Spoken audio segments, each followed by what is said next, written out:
morning, everybody. What's up? What's up? How was your weekend? What's happening today? Well, there are so many things that's happening, and number one is Ghana news, and one thing that they are fighting about really passionately this morning is they call it LGBT, but I don't know the difference between LGBTQ and LGBT. So they are discussing the bill right now, and there are already threats of stifling free speech, meaning that some of them do not want to discuss the subject whatsoever.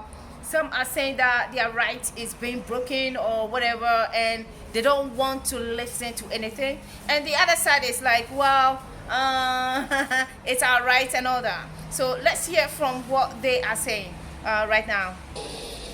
Thanks for staying with us. And so today we are discussing the anti-LGBT law. In terms of the full name of the bill, is called Promotion of Proper Human Sexual Rights and Ghanaian Family Values Bill 2021. And in terms of the context of the bill, it references a story that broke some months back about the fact that an LGBT resource center had been opened here in Ghana. And for those who have followed that story closely, you recall that that particular center has since been shut down. And so it also makes reference to statements that have been made by former and current leaders of Ghana against LGBTQ activities. All right, I will show you that particular story that they are talking about, and you watch it for yourself, okay? The office for LGBT plus Rights Ghana was officially opened on February 1, 2021. It was climaxed with an opening night and a fundraiser. In attendance was the Australian High Commissioner to Ghana, representatives of the Danish Embassy in Ghana, and the European Union. The opening of the office has sharply divided opinions among Ghanaians, as the country's laws still criminalize homosexuality. While some groups and individuals have called for the office to be shut down, others believe it should be allowed to operate. We are here somewhere in Kwabinya within the Greater Accra region. The edifice behind me is actually the office of the LGBTQ plus Rights Ghana. And we are here with the landlord and other traditional authorities. But first of all, let me take a tour of the place with you. We are here in the yard now to check what has transpired between the time the police and the authorities came here.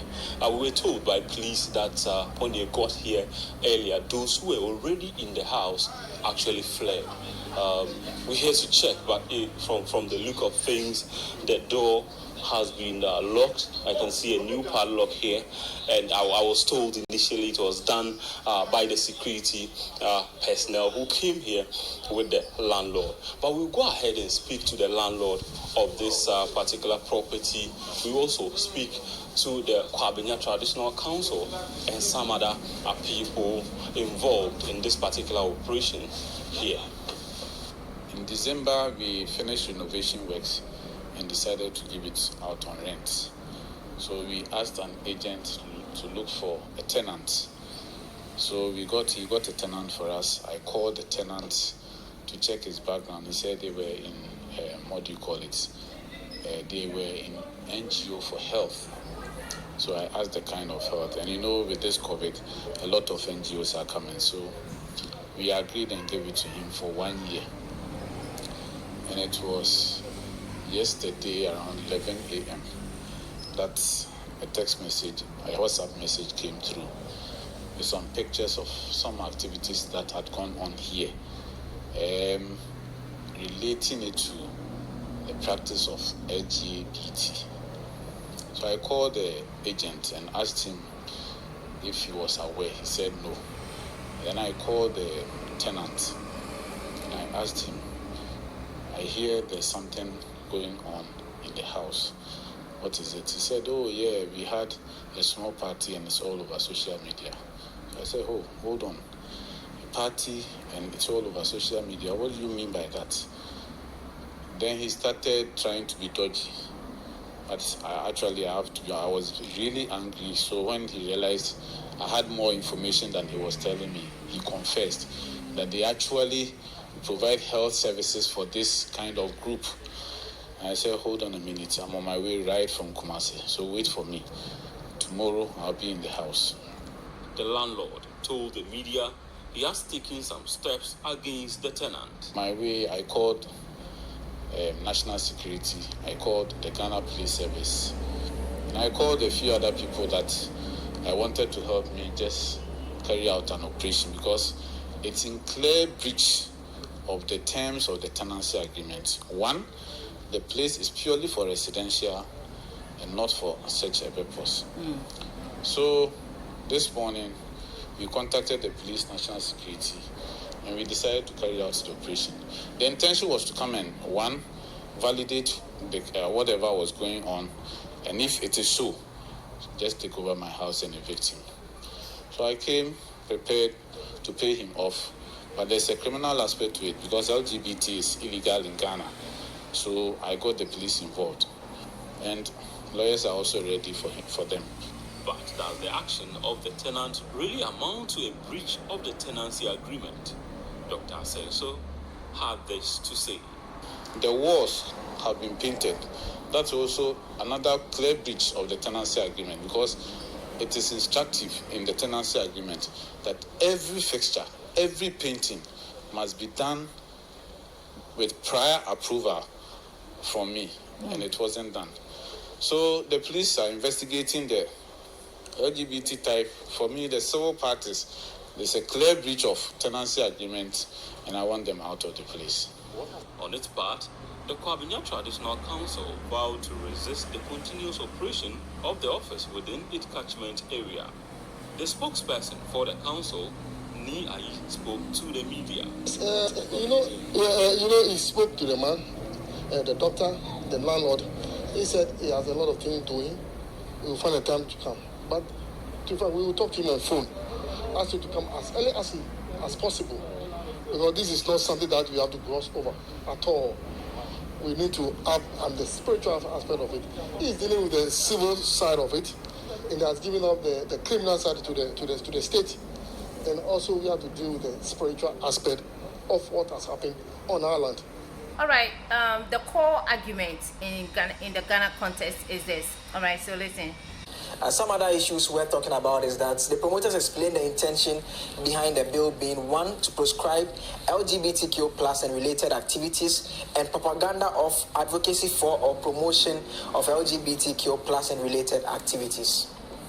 It's also supposed to provide protection of and support for children, persons who are victims or accused of LGBTQ plus and related activities, and other persons and related matters. Those who are affected by this particular bill are those who identify or hold themselves out as being lesbian, being gay, bisexual, transgender, transsexual, or ally. And ally in the bill is defined as individuals who are promoters or advocates for persons to have these sexual rights. Already, Ghana is facing some flack about internationalism, and one thing is the Ghana Achimota School, where a Rastafarian wasn't allowed to attend classes, and that also became a huge controversy. All right, and of course the Rastafarian won, but it looks as if there is a division, a deep division. All right, so maybe they are now waking up to the international controversies that is raging right now. Okay, so you watch this one too. Here and boom. It's still the City Newsroom, and we are still exploring this developing story of these two boys who have been rejected by the Achimota School because of their hair. The school says, I cannot take you into my school because you have dreadlocks, and my school doesn't allow that. But let's look at the legal side of that. I'm here with lawyer Kebu, who is well versed in the issues of law and, for that matter, human rights. I'm going to pick his thoughts about this developing story. What really does the law say on this matter in terms of, is the school right in saying that I have my rules, you cannot have be in my school? When you read the cases, the distinction they are making is that if a child is keeping Rasta hair okay, dreadlocks, as a form of fashion, no. Or as a form of personal expression, no school will allow that. But if from day one, the child's parents indicate to the school that our child is of this religious persuasion and keeps this hair, rasta or dreadlocks as a result of the religious persuasion, okay, that faith, that is what is protected. So no dreadlocks for fashion in schools, no. So I've stated elsewhere that if that, you know, people are scared of the floodgates and the floodgates. but because yesterday we're seeing others, we're seeing the Muslim community, a school in the Ashanti region where a little girl has also been rejected for the SHS placement because of her veil. So people are saying this will open the floodgates for everybody to come, and schools are run by laws. No, but if you see the veil matter, so say a different matter. But even they've said that now, even exams, they allow them to veil. It's a religious thing, okay? It's a religious thing. I think, look, this exemption should be allowed. Of course, the thing they are calling floodgates, once in a while you find people who may not belong to a certain religion trying to fake it. But that's why we also have investigations. So if somebody comes tomorrow and wears Rasta, pretending that he's a Rastafarian, it's up to the school to check. If it doesn't, the school doesn't believe so, they can revoke the admission. You see, so let's keep it as it were. Like the boy in no, 2 Rastafarian boys will be admitted to Achimota School. It's today, Monday, the 31st of May. Now, the families, as you can see behind me, have gathered here this morning waiting for that very important ruling. Now, behind me, you can see the family of one of the Rastafarian boys, Mr. Nkrabia. And then on the other end, you can see the family of Tyrone Magai. Both boys are here as we speak. In your shots right ahead of you, you can see the 2 boys who are hoping to have the courts get Achimota Senior High School to admit them into the school. It's a cloudy Monday morning here at the courts of Ghana, and this case is supposed or expected to set a precedent over whether children with Rasta hair or Rastafarians should be admitted into senior high school or other streams when the need be, and not have to come back to the courts again to get them to get school. Okay, guys, I believe the voice is not, the audio is not very good quality, and so has 2 other siblings who are in short, okay, this is it. I'll talk to you in a minute. But he had challenges having admission to Achimota School because, according to the school, because of his hair, the word admit him to the school was against the rules of the school.